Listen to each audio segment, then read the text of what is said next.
What's going on, guys? I am back in the house with another Division 2 video, and on this video I am going to speak about the drone build, what I did last year.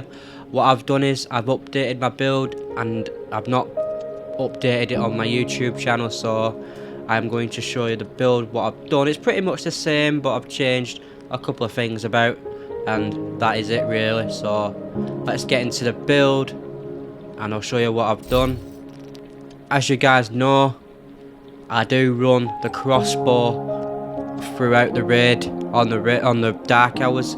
I do run the crossbow throughout the raid so I can gain the arrows at the end for the razorback, because I didn't used to do the arrows on my old build.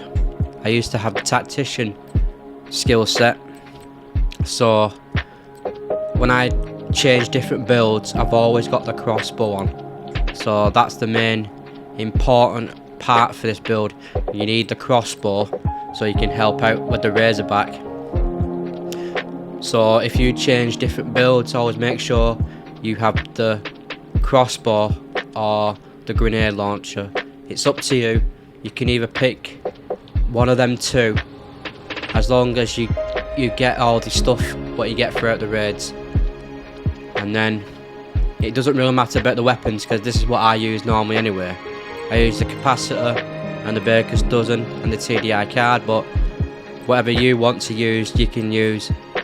I'm just using them because I like these weapons, so that's what I like to use. But anyway, into the build. I am using the four piece hardwired. On the previous build I used to have the hardwired chest plate with the Wyvern holster, but now I've got the mask, the backpack, the knee pads and the holster as hardwired. I do have a Wyvern chest plate with glass cannon on. So with glass cannon, all damage you deal is amplified by 25%. So basically when I'm doing the drones, the pulse, the jammer pulse, when I'm using the jammer pulse, that is amplified.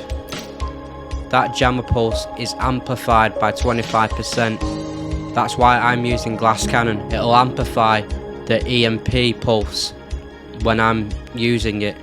So when you're using the jammer pulse, it will amplify the jammer pulse by 25%. So every time you do the pulse for every phase for the drones, it'll get amplified 25%, but you need to be careful because the damage you'll take is amplified by 50%. But you just gotta be careful with that. This is the rule what I always have when I do a raid. I'm always having a good DPS person behind me. I always put a very good DPS person behind me, because they can take control of the ads and I don't have to worry about anything behind me, what's going on. My aim focus is to get to the pads, open the razorback, wait for the drones to come out, and then I'll get rid of the drones whilst the other team is sorting their jobs out.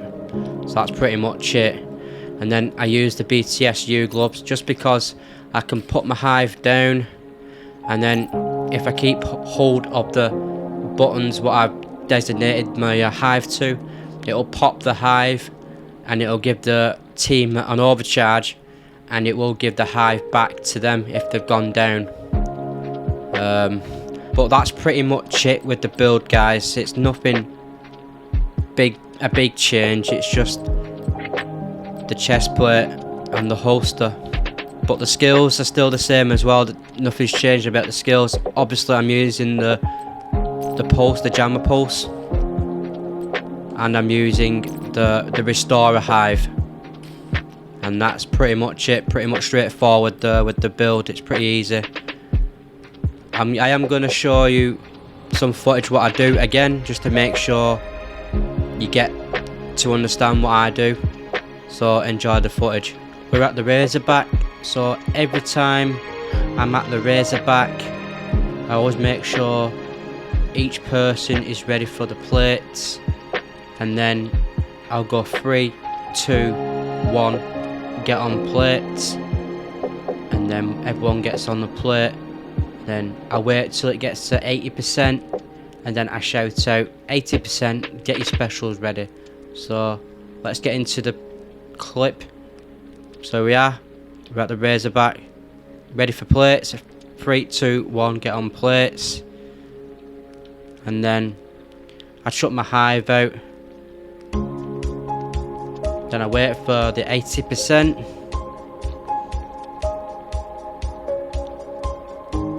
So there's the 80%, specials ready. So I'm going to shoot my crossbow into that vent, put my crossbow away. By the time I put my crossbow away, it is time for the drones. And then I pick my hive back up, then I chuck my hive at the back or the front, wherever. And then by the time I chuck my hive down the floor, I'll do the drones again. And then just let my team do their thing, and I'll try and help out with the weak points. I'll pick my hive back up, and then get underneath the Razorback from the front side, and pick my hive back up again. Depending on what you're doing, if you're doing it for a speed run, you want to do it instant plate. So instant plate, you just get on straight away after the Razorback closes, or after the mortars come, after the mortars phase. You go 3, 2, 1, get back on plates. But sometimes people just wait for the boomer to come out. After when the boomer comes out, you get on the plates, and when everyone's ready, go 3, 2, 1, get on plates. So it's all about rinse and repeat. So I chuck my hive down, wait for the 80%, get my specials ready, then shoot the special at the vent. And then by the time I put my crossbow away, I'll do the drones.